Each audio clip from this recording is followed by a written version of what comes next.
Welcome to my channel, Advocacy Tutor.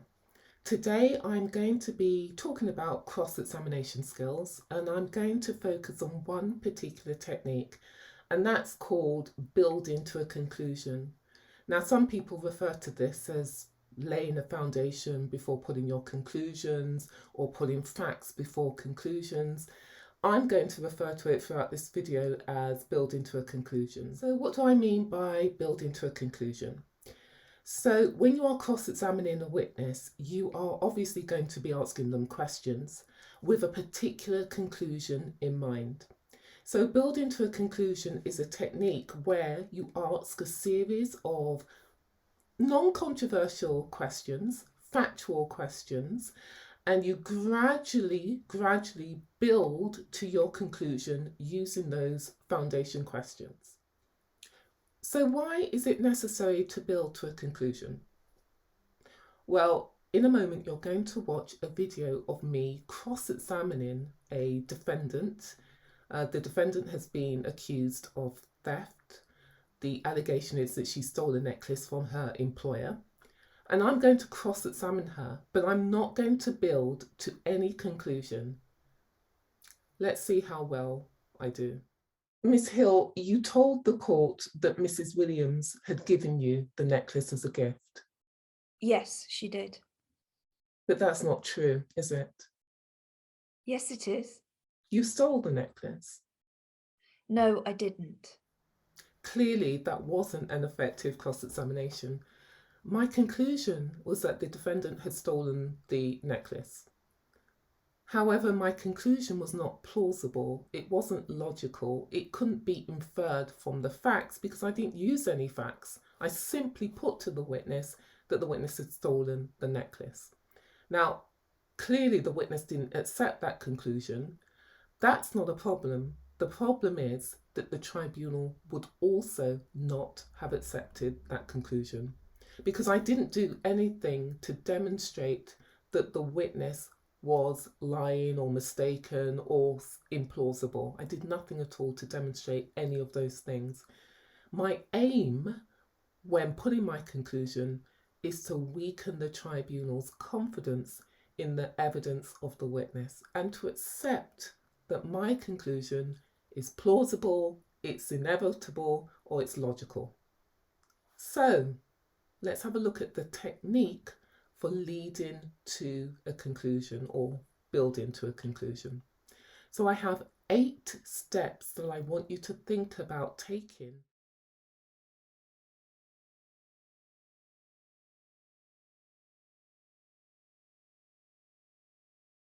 The first thing you need to do is to identify the issues in dispute or the areas that are in dispute, or identify the evidence that weakens your case.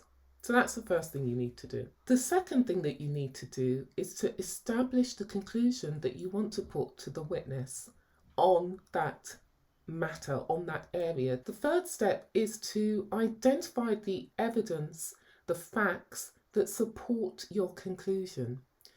And so you'll find those facts in the actual case. So, for example, there may be documents in the case that you can rely on to support your conclusion. There may be evidence from other witnesses who have given evidence or who are yet to give evidence in the trial. Be careful about how you refer to the evidence of other witnesses when you're cross-examining.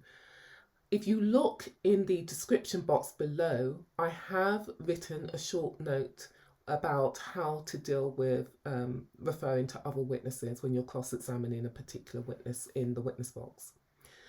Other sources of facts that you can refer to: formal admissions. So are there any admissions in the case that you can rely on? Any matters that are not in dispute that you can rely on? Other sources include documents in the case, such as a custody record, for example, any facts that support your conclusion. Fourthly, use those facts as the basis of your foundation question. Fifthly, aim to get the witness to agree to each of the foundation questions that you put to the witness before you put your conclusion. So every time you ask a question, you're using the facts, the evidence, and your aim is to get the witness to agree to each of those foundation questions before you put your conclusion. The sixth point, remember, the witness will only agree to those questions, the questions that you put to the witness, if your questions are uncontroversial. So please, when you are formulating your questions, make sure they are uncontroversial in order to secure agreement from the witness. Now, as you get closer to your conclusion, it is more likely that your questions will become less uncontroversial or more controversial. So the closer you get to your conclusion, the more likely that your questions will become more controversial. Seventh point, make sure that after you've put your foundation questions to the witness, you then put your conclusion. So foundation questions, put your conclusion. And finally, eighth point, make sure that once you've put your conclusion, move on. Don't argue with the witness if the witness doesn't accept your conclusion. If you've used the facts effectively, if you've built to your conclusion, the tribunal may accept that your conclusion is plausible, that it's logical, or even inevitable. So I've done enough talking. I'm now going to show you how to cross-examine using building questions leading to a conclusion. So we have the same witness as before. The witness is in fact the defendant. She has been charged with theft from her employer. She's entered a not guilty plea. She's given her evidence in chief.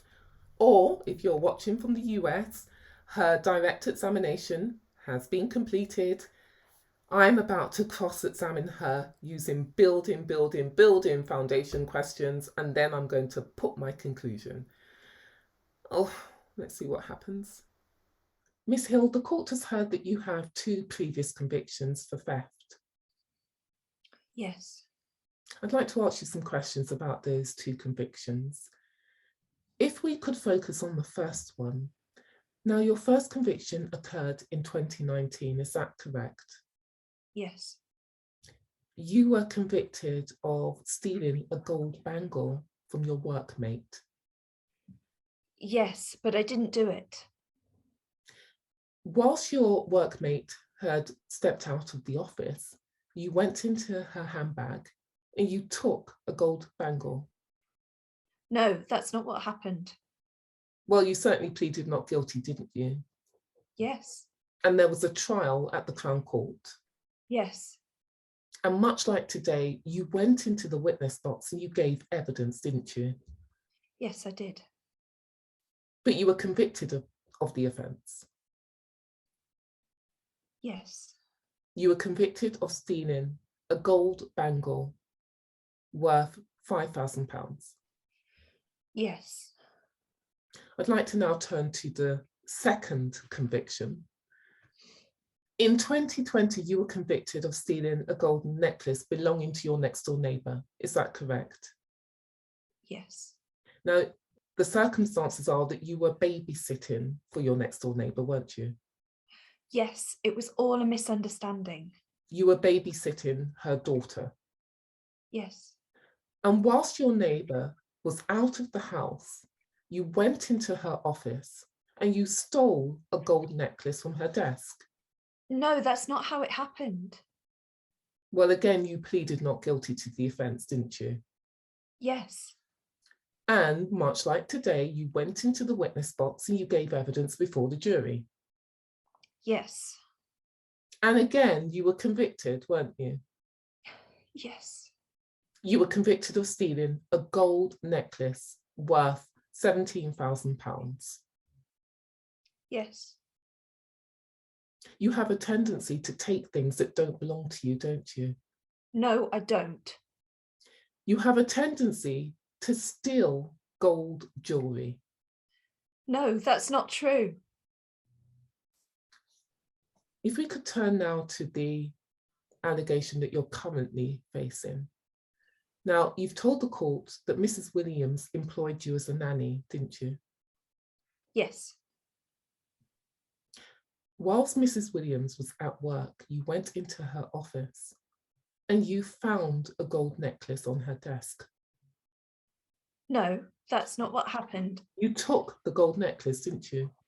No, she gave it to me. You stole that necklace. No, I didn't. Okay, that wasn't too bad. You may have noticed that at the end of the cross-examination, when I put my conclusion, the witness didn't actually accept my conclusion. That doesn't matter, as I've said before. It's not the witness that I have to convince, it's the tribunal.